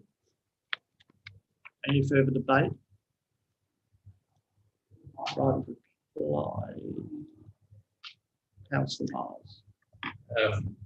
Let me just say, I guess, if it is going to be incremental change, I hope it does get to a more open system. So I think that we shouldn't be restricting ourselves. In our grants applications, and as I said, it's not something that we've traditionally done well. I have sat on that committee many years ago in the last term of council. I don't think it's best practice for councillors to be doling out cash personally, but as Councillor Collins pointed out, if it does come to open council, very happy to have a debate about who is given grants funding by council happy for the grants to continue as they are, and perhaps it will be revisited next council term. Okay, that closes debate. I now put the motion as amended. All those in favour? Declare that carried unanimously. We now move to item 4.4, which deals with membership of Conservation Advisory Panel. Christmas New Year. Oh, sorry, that's 4.5. I apologise.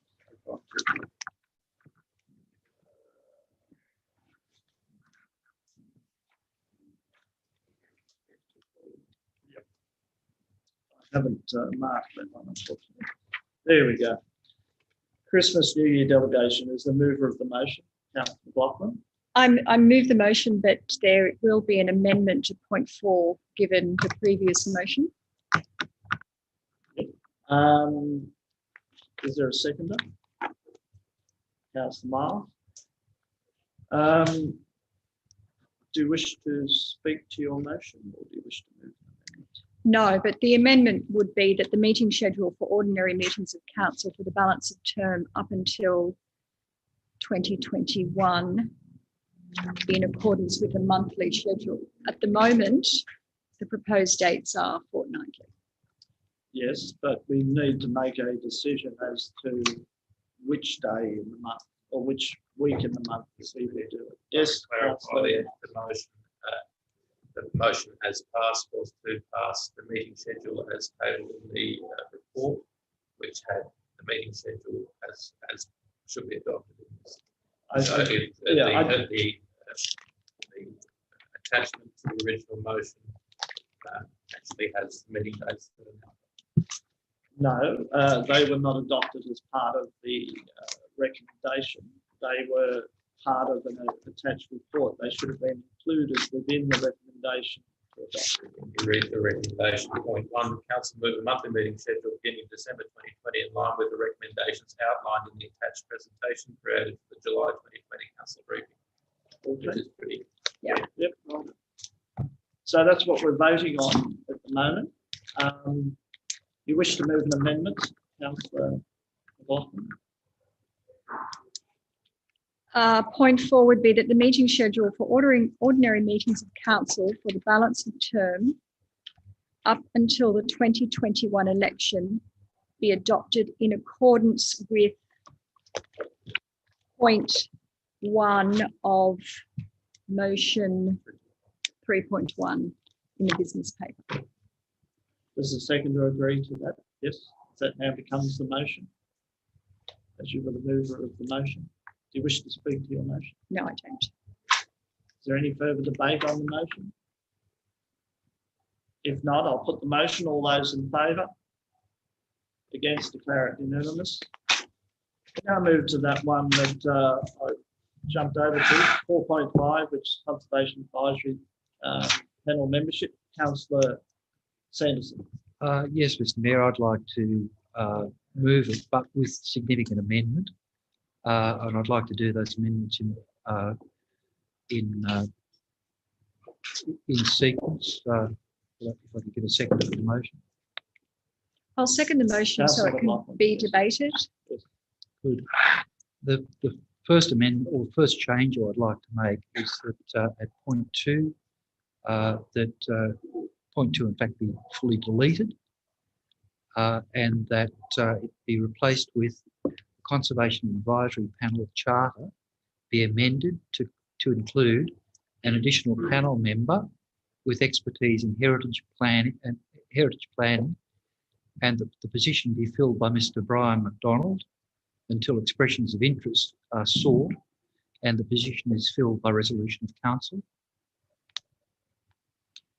The second amendment I would like to move, and we've had an amendment from Mr. Krepis, I believe, that the recommendation, point 3 now reads, the council be advised that the Institute of Architects have nominated Mr. Peter Lonergan as their representative and Mr. Bob Moore as the alternate for the Conservation Advisory Panel.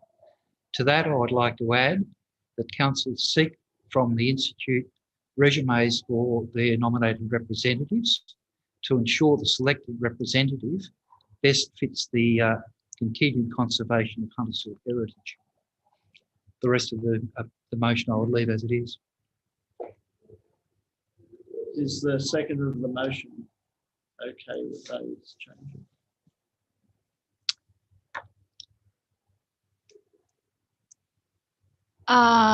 Yes, for the purposes of the debate, yes. Okay. So that now becomes the motion that we're debating. Do you wish to speak to your motion, Councillor Sanderson? Yes, Mr. Mayor, I think heritage is something that's deeply part of Hunters Hill and certainly held very dearly to, I think, a majority of councillors. I think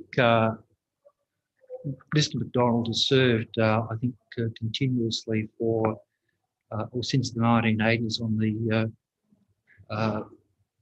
on the Conservation Advisory Panel, and has an amazing ability to encapsulate what other members of that panel will be able to say individually.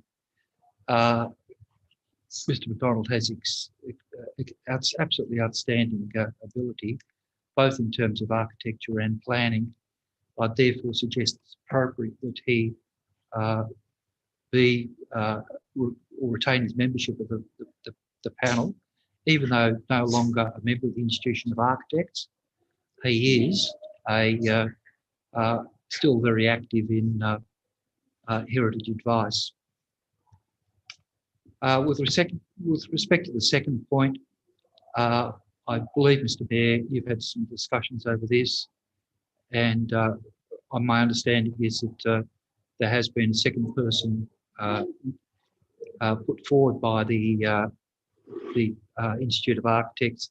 I think it's entirely appropriate that Council has the opportunity to select who is the most appropriate of those two to become a member of the panel.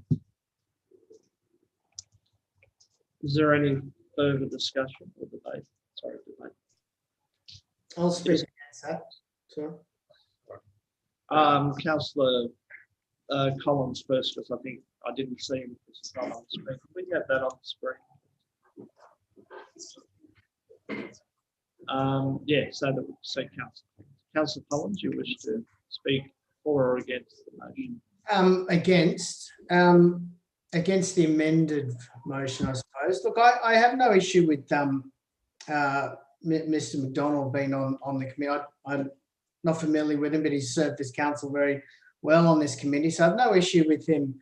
Him being added in some other capacity. But you can't, part of the process here is to ask the Institute of Architects that are the professional body to nominate someone. That's a process where they put who they think, and they know quite a lot about architecture and who might be a good candidate, and they put that person forward and put it through their own system, and they bring it to council. Not everything is and that gives it an external professional view. And I think any member of the Institute of Architects that is put forward by their institute, the idea that you would be looking at their resume it just means the whole process of having that delegate from the institute is just thrown out the window. So either take that whole idea out of having someone from the institute in the kitchen. Sorry. Either take that part out where the institute nominates somebody if that's what you want to do, but don't have them nominate someone and then you vet them as if they haven't already been vetted. This whole process is just becoming hodgepodge, and I don't understand why. If Mr. McDonald is to stay on this committee, then I don't know if you can add another community representative or just let's just not make this up on the fly. It's just so poorly done. I don't understand why you would be getting a resume from someone nominated by the Institute of Architects. I think it's a good idea to have somebody that is a member of the institute, and I don't know if Brian, Mr. McDonald's retired or whatever it is. that doesn't mean he can't be part of this in some other way, but you need somebody that is in the profession, that is subject to the, continual professional development, that is, that's good governance. And I think it gives a broader, cross-section for the committee. So if you are, and maybe this can just come back in a, maybe you can go back to the Conservation Advisory Panel. Maybe they can come up with something a little bit more robust for us to consider. But the idea that you're just sort of, I feel like Councillor Sanderson, you're just sort of picking your committee and how we're questioning the alternates.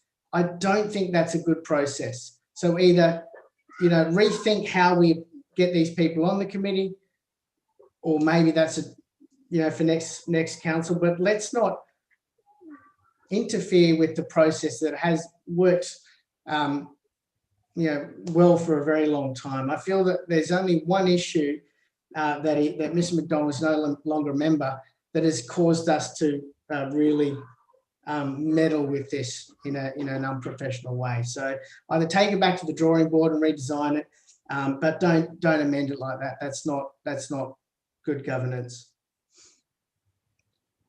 Any speakers for the motion?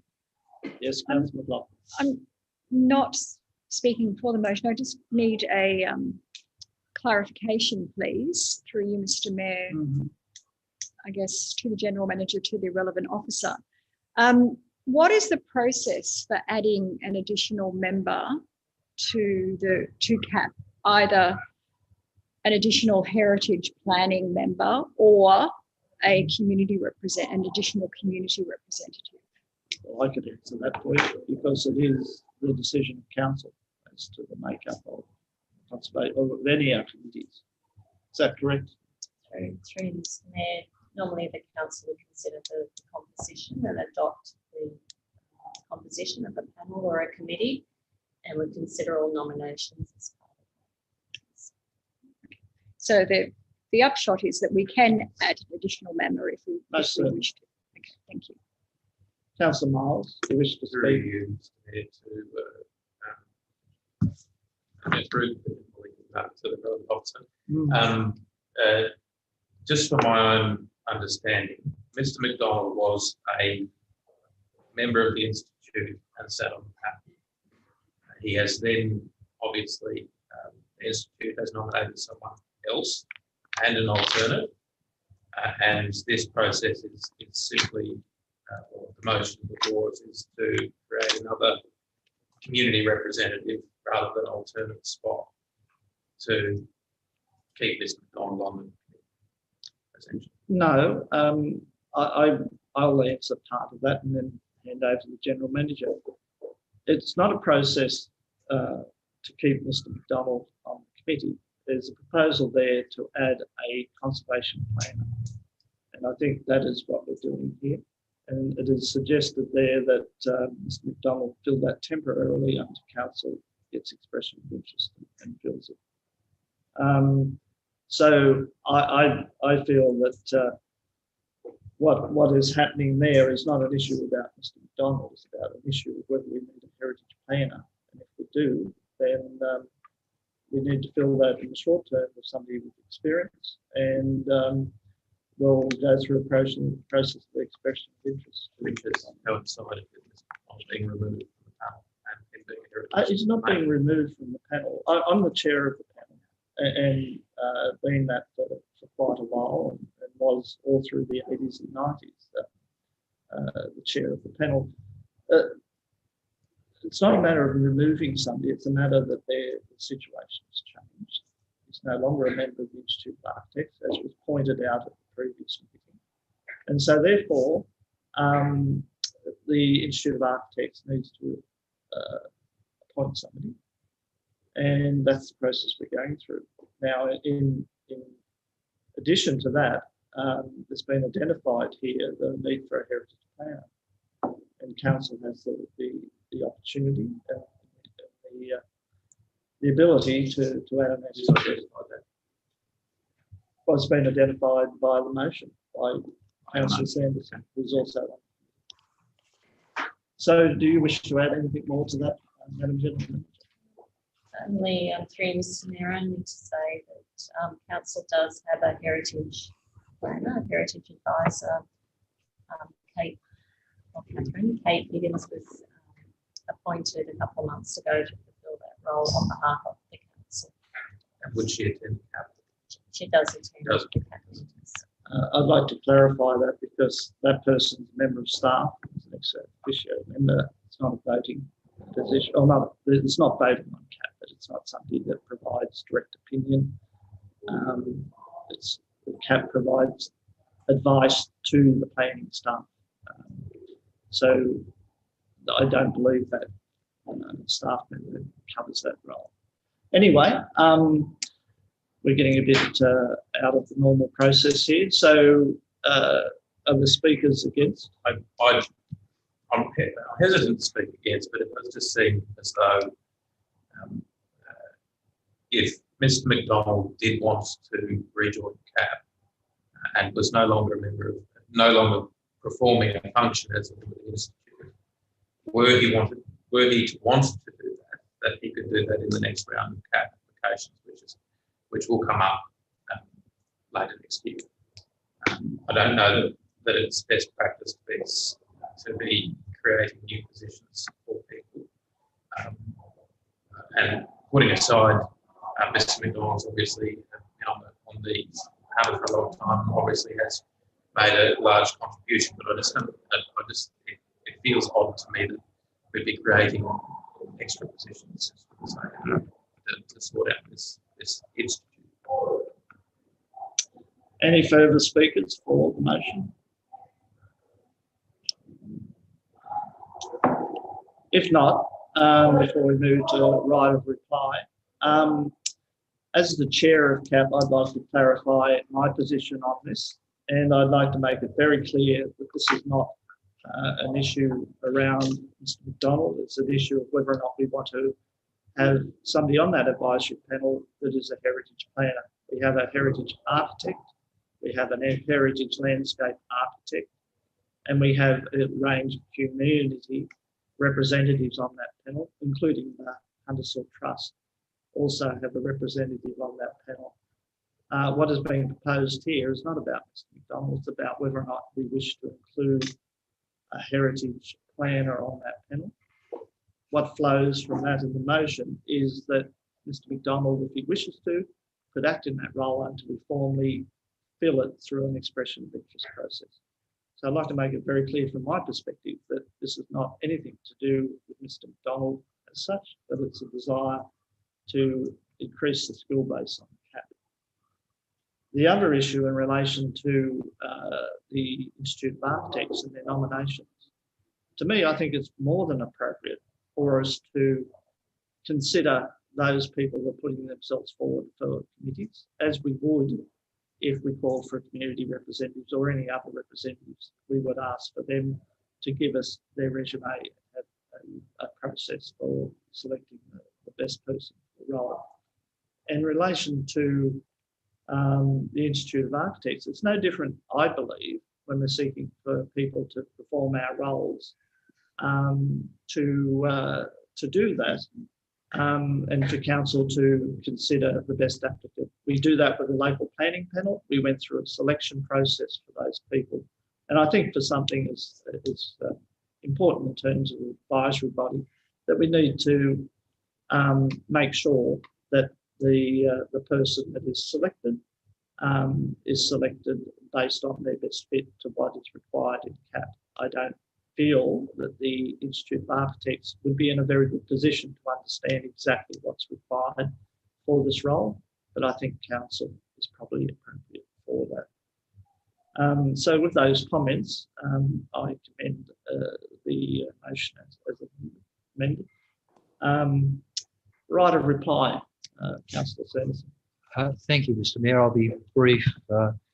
I think one of the successes in the very early term stages of this term of council was that we did interview our members of the, or potential members of the our local planning panel. And I think that's overall turned out to be a very successful process. as a council that is quite unique in terms of the heritage we have in this amazing area.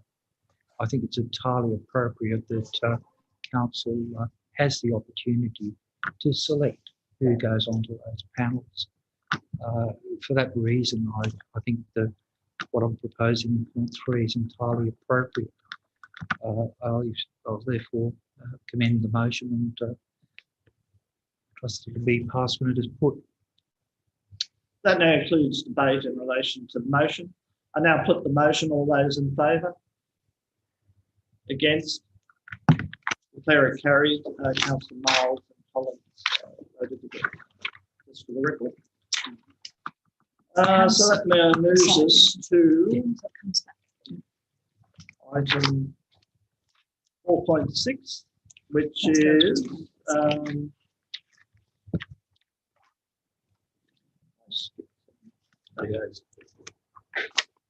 that's development applications.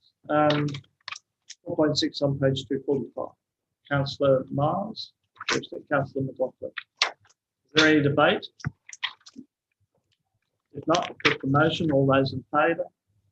That's carried unanimously. We now move to item 4.7, which is planning, environment, legal matters. Is there a mover of the motion or the recommendation? Councillor Sanderson, is there a seconder to that? Councillor Krassel. Councillor Sanderson, you wish to speak to your motion? I don't believe it's necessary tonight, Mr. Mayor. Any further debate? If not, I'll put the motion. All those in favour? Against? Declare it carried unanimously. We now move to 4.8, which is the minutes of the Huntersville Art Exhibition Advisory Committee. Councillor McLaughlin and Councillor Miles seconded that. Councillor McLaughlin, you wish to speak to that? No, not necessary. Fair enough. Councillor Krassel. Mr. Mayor, I would just like to, after reading the minutes and jumping forward in time, compliment Councillor McLaughlin and the committee for the art exhibition, which is up and running now. And how much longer can people see it go through you, Mr. Mayor? Until Sunday? Until Sunday the 15th. Sunday at Town Hall. It's a beautiful exhibition that they've drawn together. We had some new members on the committee, if I'm correct, Councillor McLaughlin. And I was very grateful for the opportunity to pop up and have a quick look the other night. Pretty much all local artists or artists from our neighbouring suburbs, and what a pool of talent we have, not only in the exhibition but in the committee that pull this together and work together so well every year. And thank you, Councillor McLaughlin, for all the work you do on that committee. Thank you. And we also get a lot of support from our mayor as well. Councillor Williams has been on the committee for several years as well. Any further discussion? I'd just like to echo those thoughts. It's wonderful to have a committee that can be flexible. We're in different circumstances this year, and I do congratulate them, the leadership of Councillor McLaughlin, for pulling together an exhibition that is set around a different set of specifications in terms of it is based around our local artists. There are a couple outside the area, but the majority of them are our local artists. And it's a great opportunity under the COVID circumstance for our artists to be able to express and exhibit themselves, exhibit their works in such a distinguished setup. It is really quite a phenomenal exhibition. A video has been produced, which people may get the benefit of getting a feeling for what's on exhibition, and hopefully, if you have a look on our website, you'll find that there, and the opportunity for people to then come and view the full exhibition, I think would be great. So I'm very proud of it as mayor, and I do thank all those involved, staff and committee, for bringing it together in such a successful way, being a very innovative approach to the way we run art exhibitions. So congratulations. And thank you. And I'd just like to add that it's not just the committee, it's obviously a lot of work behind the scenes from council staff as well. And And Beck and her team have been phenomenal in helping us. Well, we've been helping her really getting it all up and running. So thank you very much to the staff. Yep. And they've introduced technology, which I think has given the committee an opportunity to focus on what they do best, rather than just administration. So thank you to everybody. Any further discussion? Just Yes. Also to clarify through you that residents can view the exhibition if they go to the council webpage and they can purchase the artworks. And my apologies for not mentioning the staff as well. Of course, they were speaking. Thank you, Councillor Sanderson. Any further discussion? Any further debate? Right of reply. Put the motion. All those in favour? Declare it unanimous.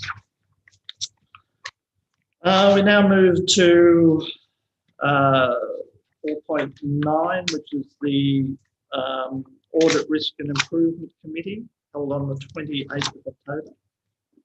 Is there a mover? Councillor Collins, Councillor Miles, second. Councillor Collins, you wish to speak to your motion? Yeah, just briefly. This was the Audit Committee meeting where we reviewed the financial statements. I thought it was a very productive meeting. There was a lot of expertise in that committee, and I do note that a councillor did try to interfere in that again by attending. Councillor Collins, you can't use that sort of terminology. It's not a matter of interfering; it's a matter of wishing to attend. I don't accept those comments. Could you withdraw them, please? Well, I believe that an independent audit committee is essential for to operate effectively separate from council. I believe any attendance by councillors is interference because it compromises the independence of the committee.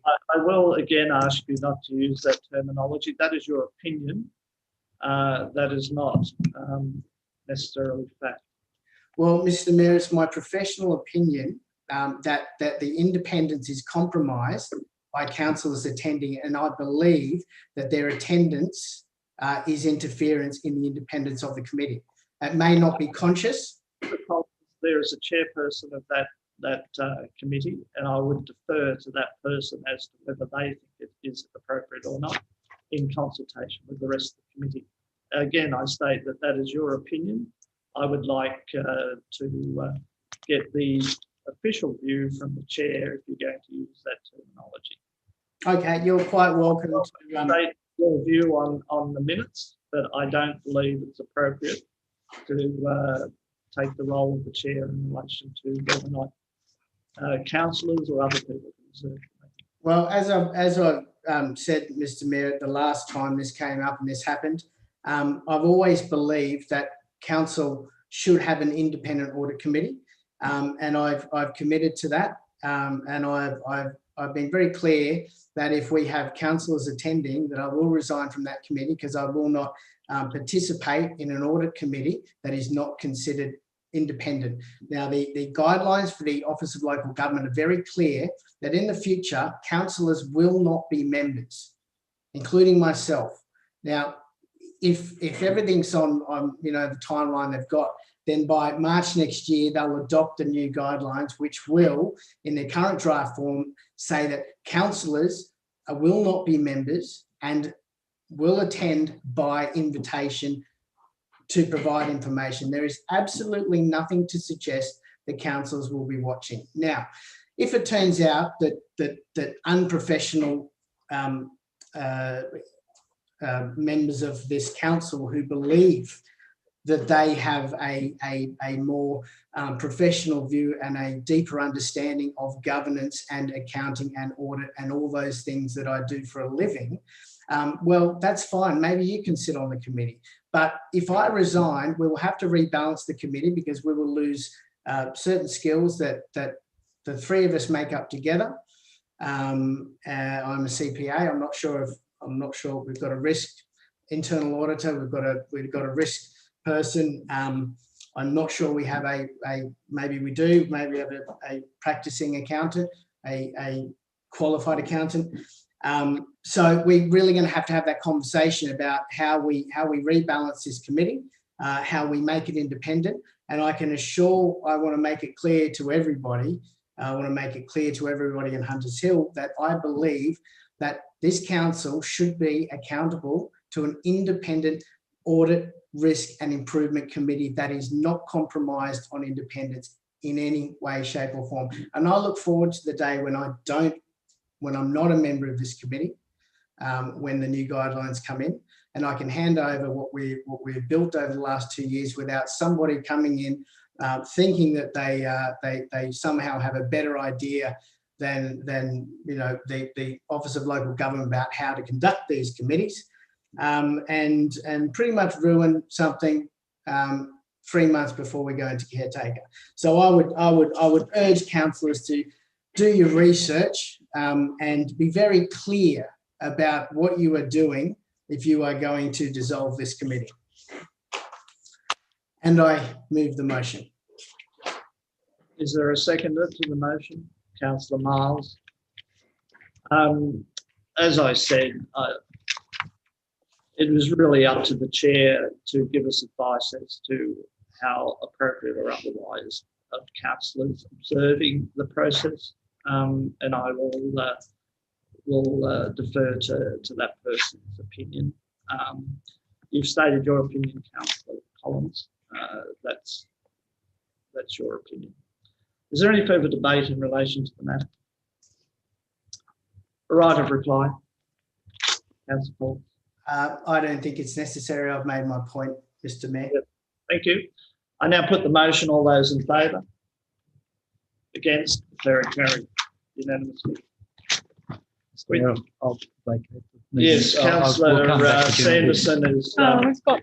Oh, sorry. We've got Is a it- couple Sorry. minutes. No, this is the minutes of the Conservation Advisory Panel, item 4.10. Is there a mover of the recommendation? Councillor McLaughlin. Councillor Sanderson, second. Any further discussion? If not, I'll put the motion. All those in favour? Against? Carried unanimously. We now move to the item that Councillor Sanderson has declared an interest in the leave, item 4.11, which is Beautiful Boronia Park placemaking working party. Councillor Crassoy has moved the motion. Councillor Miles has seconded the motion. You wish to speak to your motion, Councillor Crassoy? I think it's the background's pretty clear, Mr. Mayor. I'm grateful that so many residents and businesses have put their names forward to be involved in the process going forward.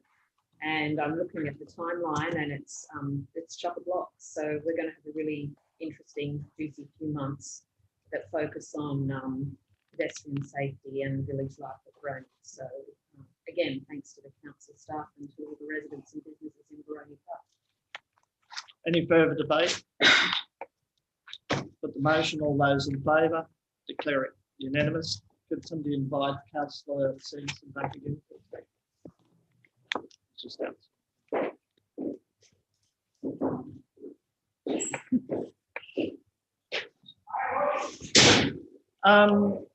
that brings us to the end of the business paper. I'd like to move a matter of general business, if I may, and that relates to. Oh, they're gone, don't they?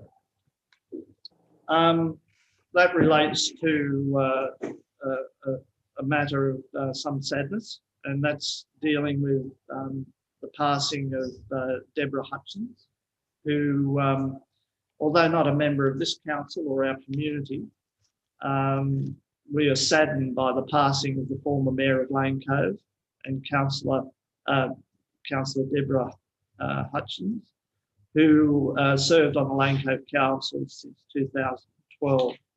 A spokesperson for the Lane Cove Council said, Lane Cove was fortunate to have Deborah at its helm as both councillor, as mayor, and as mayor.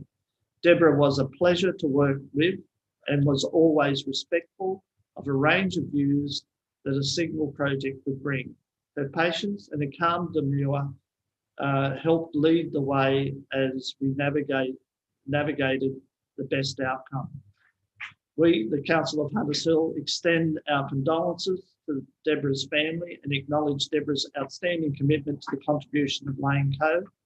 And as a serving councillor, I think it's appropriate for this council to move those condolences. Councillor Miles, Councillor McLaughlin, do you wish to speak? Just briefly, Mr. Mayor. Deborah was obviously a colleague of mine, a party colleague, and at the time as a class of 2012 councillor. It was very sad to see how she deteriorated over time. She was a very active member of this community and the broader North Shore community. She was very involved in a lot of the major projects that Lane Cove is seeing come to fruition now, particularly the canopy was something that she really championed. She served on the state executive of the party. She was a very senior member, and it's a great loss. She was a wonderful lady, a wonderful community person, and she'll be missed by the party and no doubt by the community in Lane Cove. Thank you. Any further discussion? If not, I'll put the motion. All those in favour? Against? Carried unanimously, and that'll become 6.1 business paper. Any further business? Questions without notice? Council will accept those up until midday tomorrow if you wish to forward them in. Thank you for attending this evening. I declare the meeting closed, and I thank staff for making the arrangements here today. And we'll move forward in accordance with the motion that we moved earlier on. So thank you again and good night.